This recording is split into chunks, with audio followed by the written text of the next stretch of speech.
Okay, let's wait maybe for others to join us.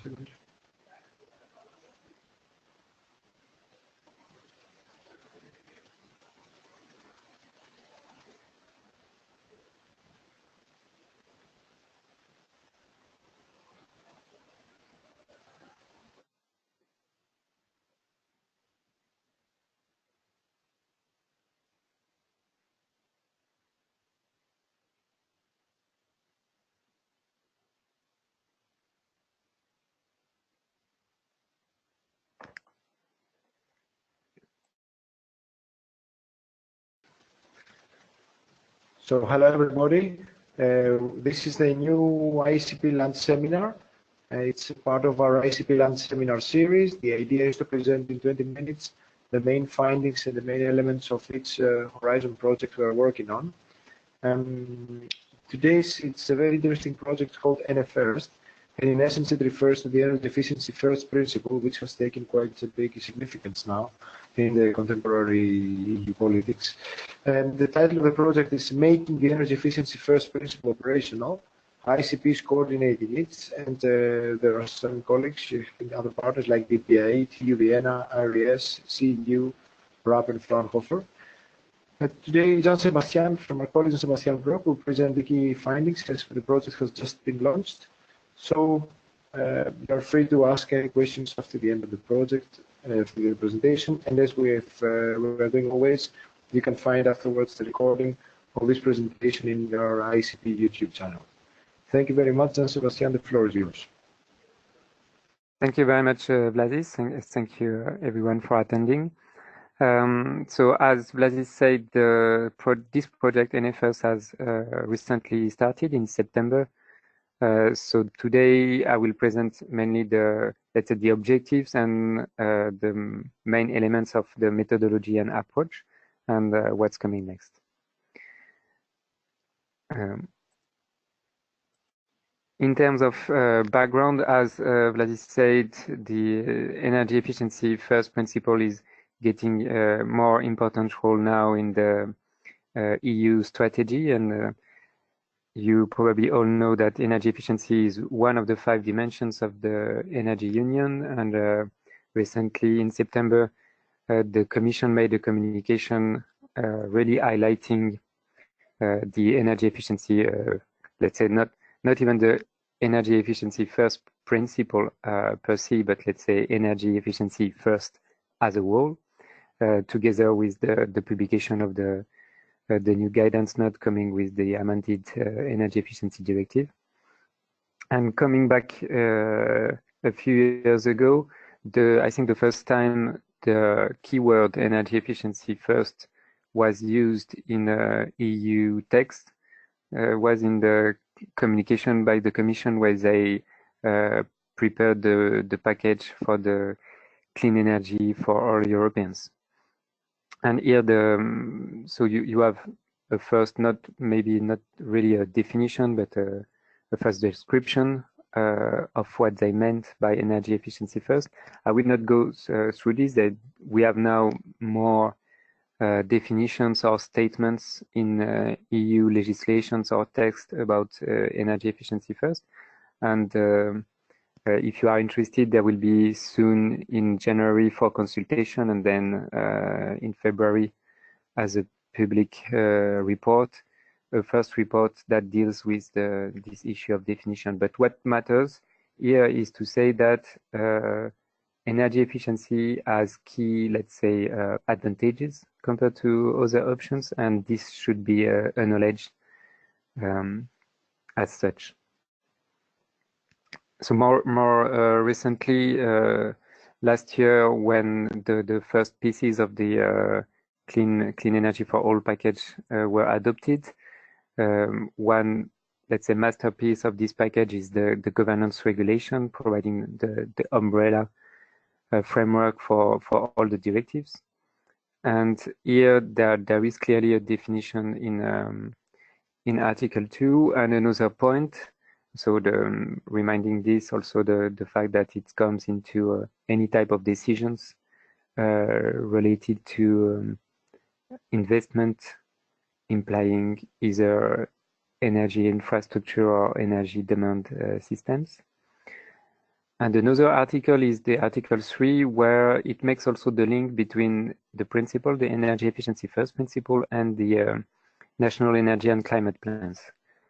And this is quite important for two reasons. The first one is because these plans are meant to be the, let's say, the main channel now for member states to report to the Commission and also to plan their actions and policies. But also because as you know, the first national energy and climate plans are to be submitted by the end of this month, which means that there is already a high demand or pressure for delivering guidelines to help and support member states in how they can integrate the energy efficiency first principle in their planning and policy making.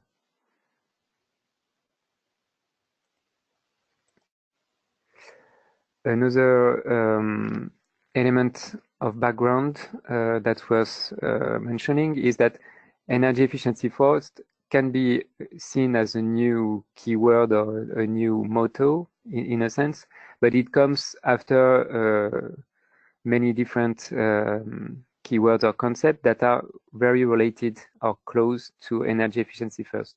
And that's also something that will be that is currently analyzed in the report to be finalized by the end of January.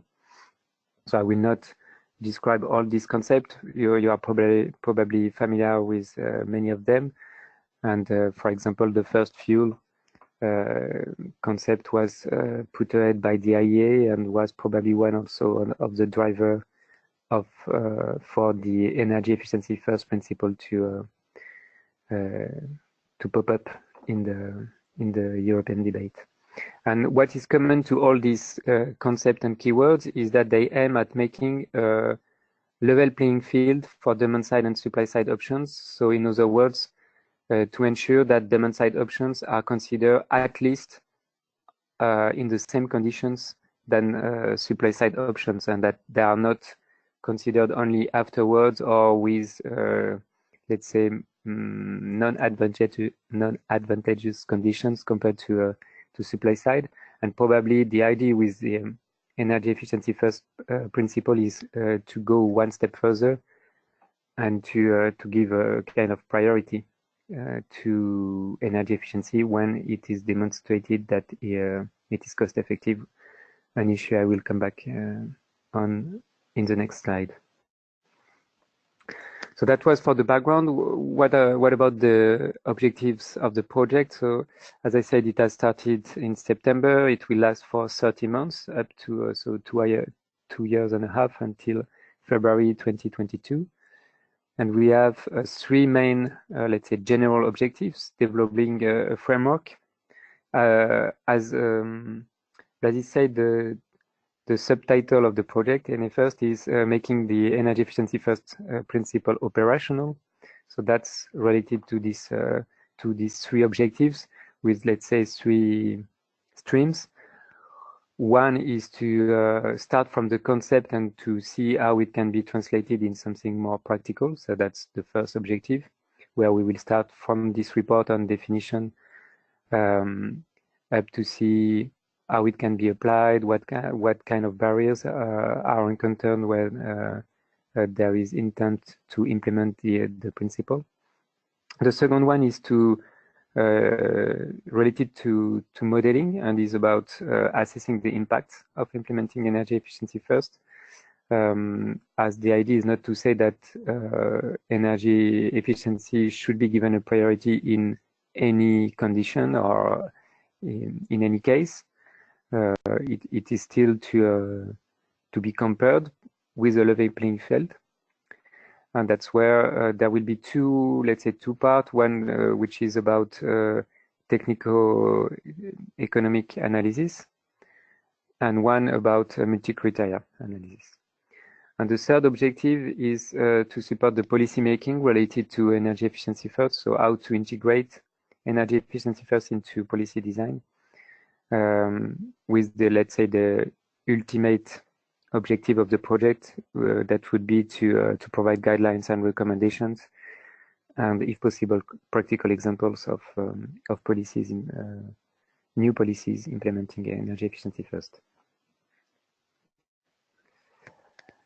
The overall approach of the project, as I said, stand on two feet or two streams, how you prefer.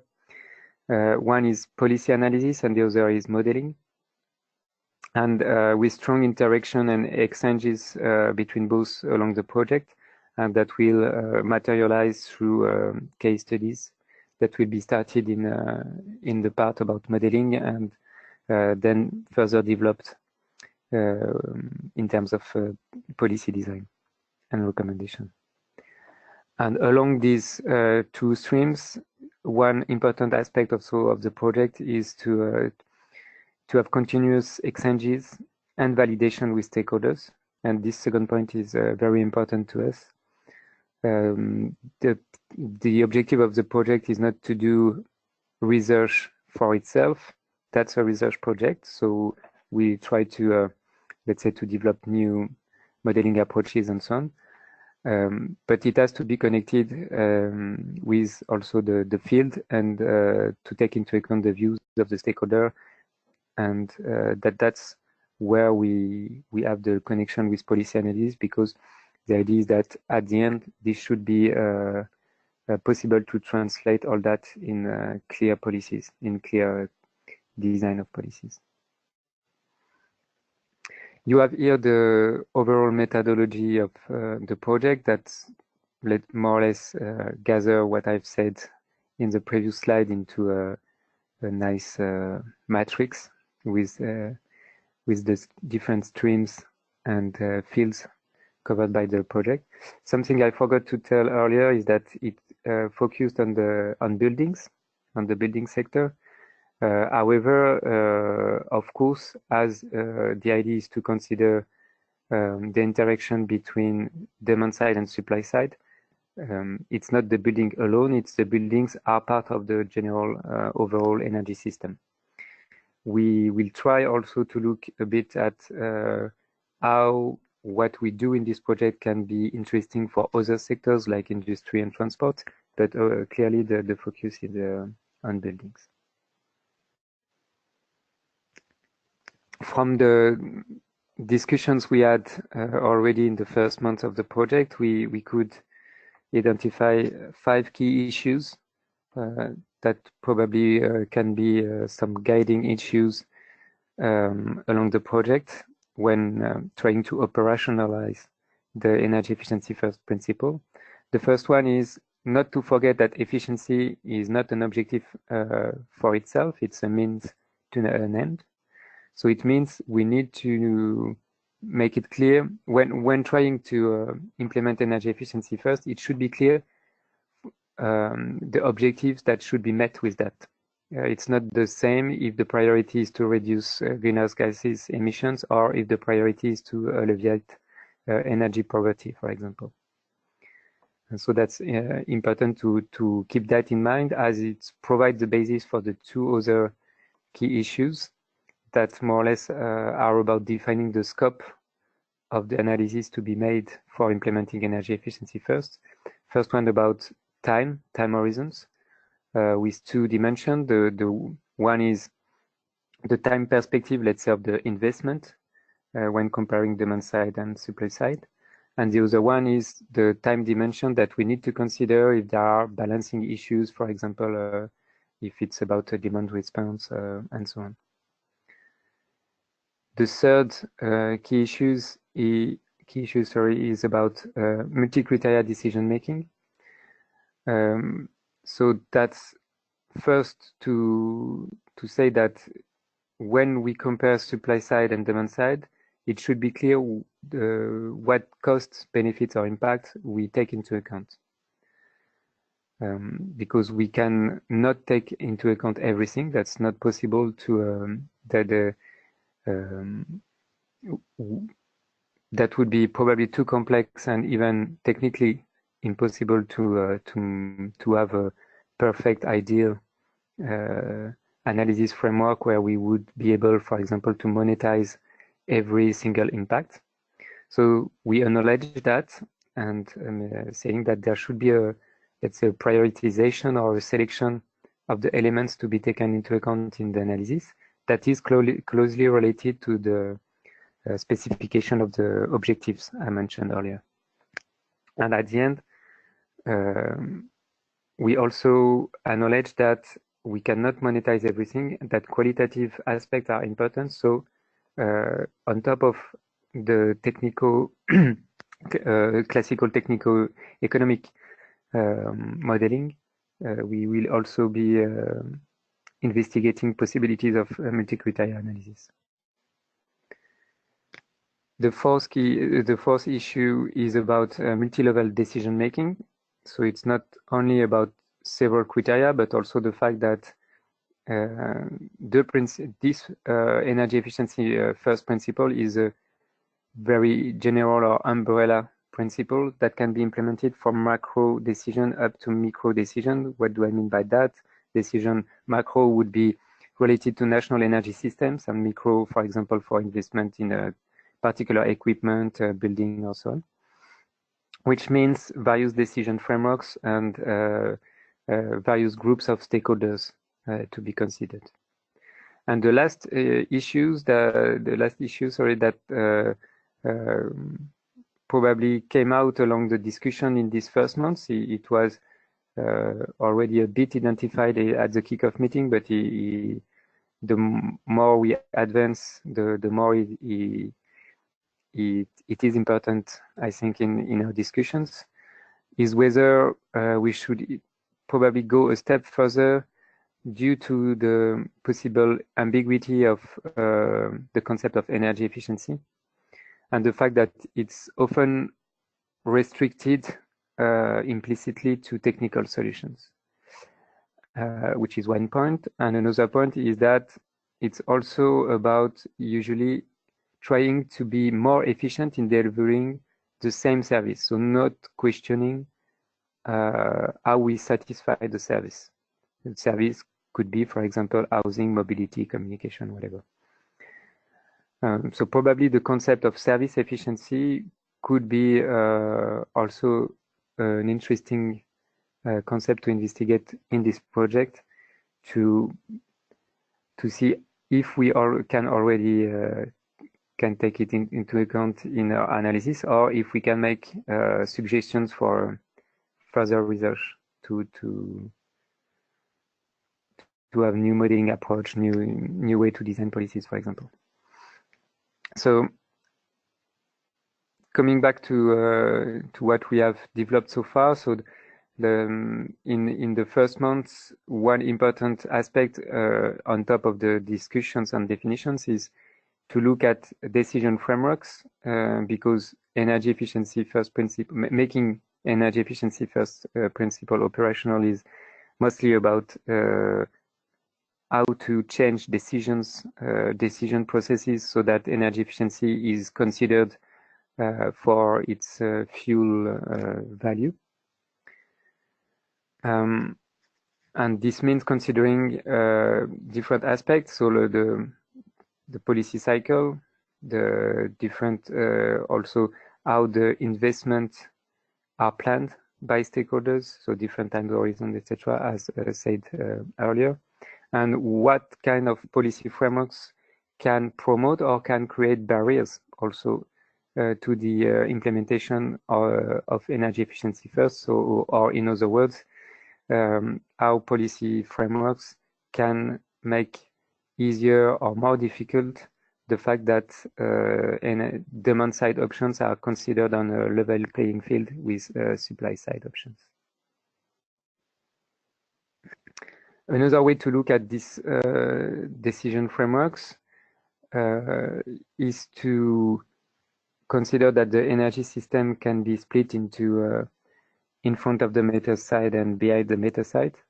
We have a lot of discussion about that because the frontier between both is moving, so that's not always easy to make a clear separation.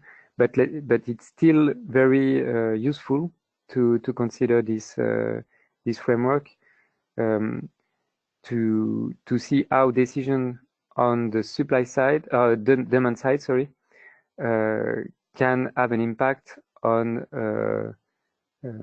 the infrastructure, and especially the decision about infrastructure on investment, but also on day-to-day management. And here we will be looking at, let's say, the main type of energy sources or energy vectors, electricity, heat, and also as we are looking at buildings, trying to see how to group the different end uses. We divided them in 3 groups, so the one related to electricity, the one related to space heating or cooling, and domestic hot water. That is taking an increasing share of the consumption in many countries. You have here, I'm close to the end, you have here an overview of how the modeling approach could be developed. So the work on modeling will start in January. So that's the preliminary thinking presented at the kickoff meeting by the team of Fraunhofer ASI, and which makes possible to see the different models that will be used, because I know that maybe some of you are interested in knowing which type of model will be used for this project, for the modeling part.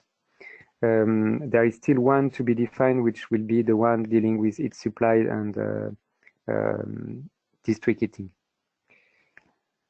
And the idea is to see how to interconnect these different models, and especially to see the connection between the demand side, so building model, and the different supply side models, so heat, energy, and power. What's coming next? So the website, for the moment, if you go to enefirst.eu, you will see a temporary page, so you can already subscribe to the newsletter, but the full website is not available. That should be the case in January or February. As I said, there will be a report for consultation with the expert advisory board in January about definition and this aspect of decision framework. And we will start also to analyze the first set of examples about how energy efficiency first or related concepts have been implemented in different policy measures or regulatory framework in different countries. And we will also launch the activities of stakeholder engagement, the first survey that will be focused on barriers to the implementation of the energy efficiency first principle. And also, in parallel, specific interviews with modeling experts as a launch of the work on the modeling work package. And in terms of events, the first event should be in June, a workshop that will be dedicated to the modeling work of the project. Thank you very much, and I would be happy to answer your questions if you want more details.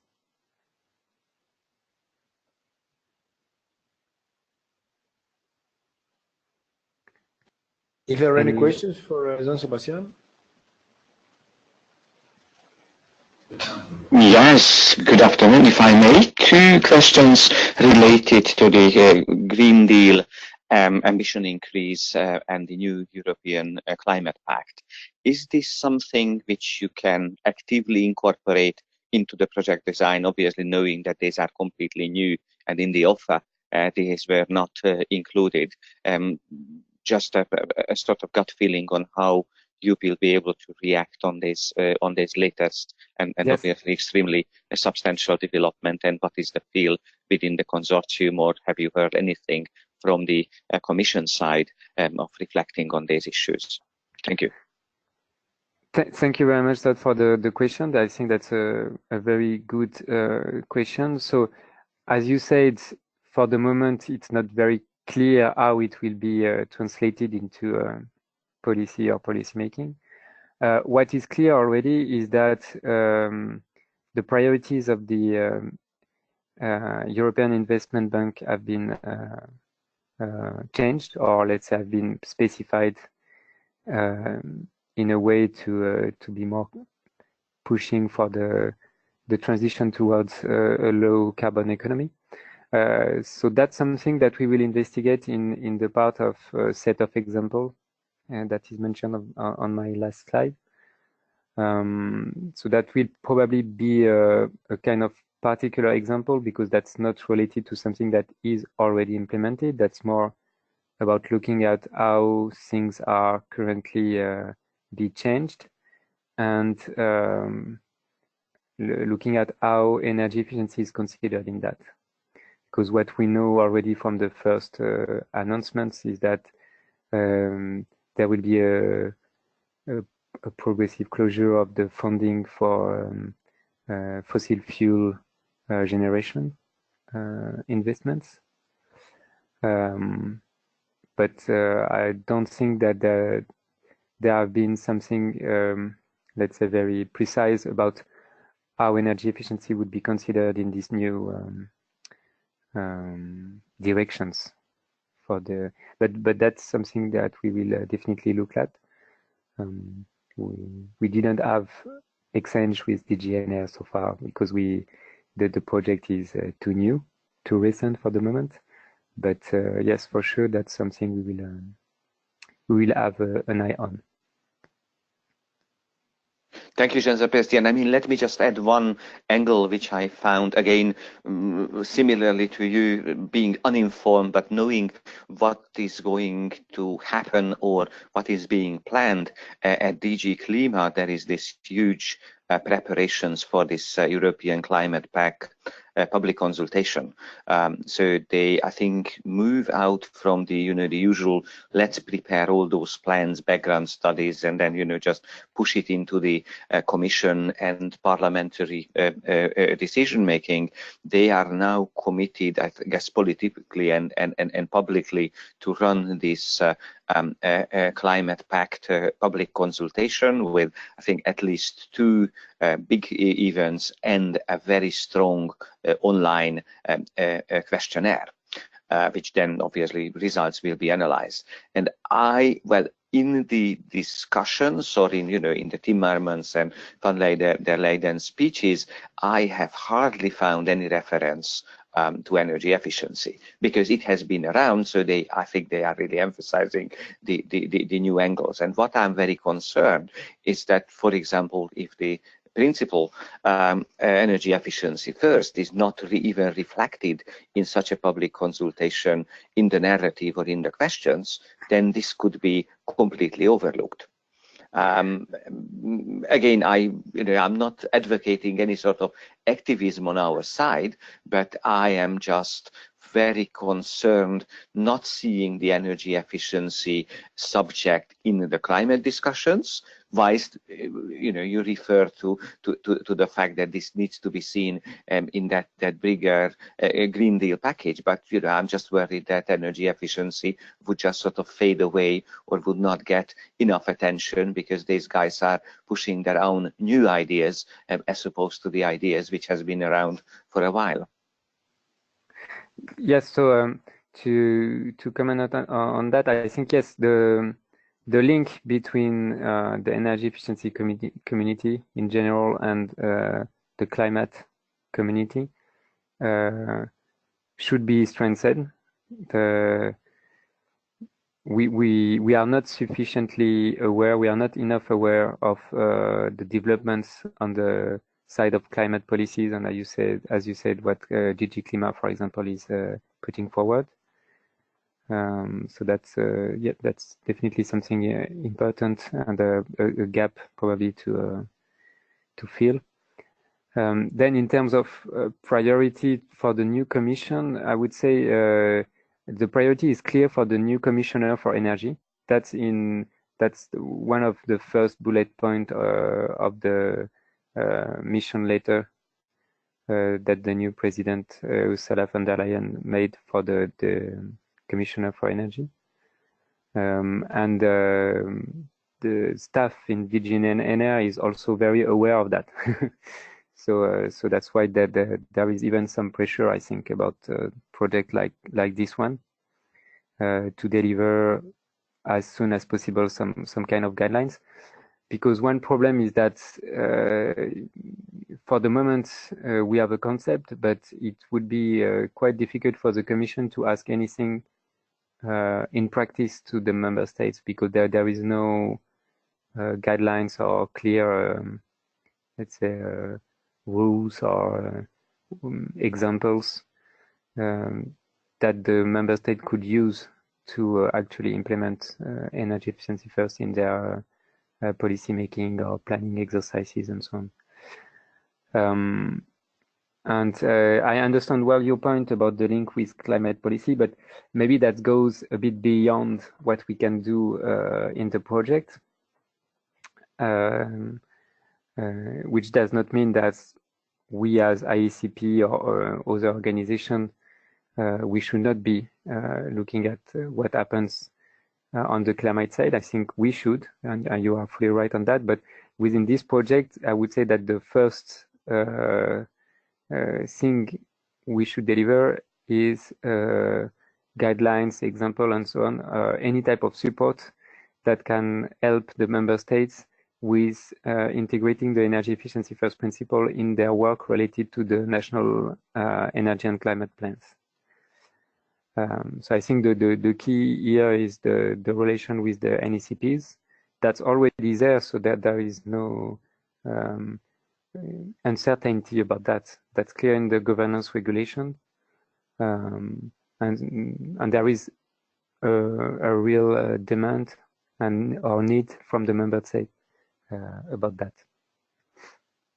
Okay, I think that's very, very clear, and I'm also relieved to hear that, you know, the project by its design is really hooked on the NECPs, because obviously this is now the thing of the day, I mean, literally, or the thing of the month. And I guess on a very positive way, the Commission would be pushing through the Green New Deal thinking and ambition increase predominantly through the NECPs and Paris ambition increase, which again, I guess time-wise it's really crazy, and even the Green Deal would not fit into procedurally into the Paris ambition increase timelines.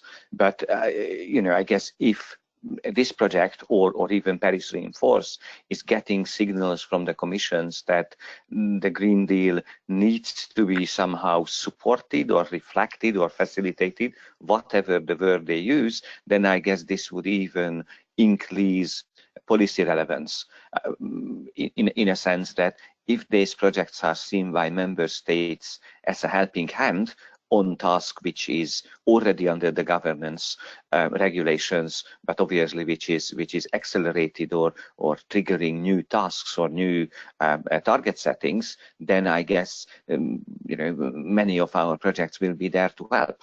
And I guess if we can link stronger to member state needs, because they will be under pressure, and this appears to be a vehicle which could help them, then I guess that would be a great thing, and would make the implementability or the usefulness of these projects far bigger than I think we envisaged. It's just nice coincidences in which I guess as soon as the Commission or the Parliament puts more pressure on countries to actually update and increase their ambitions, then any tools which is helpful in that would be welcomed.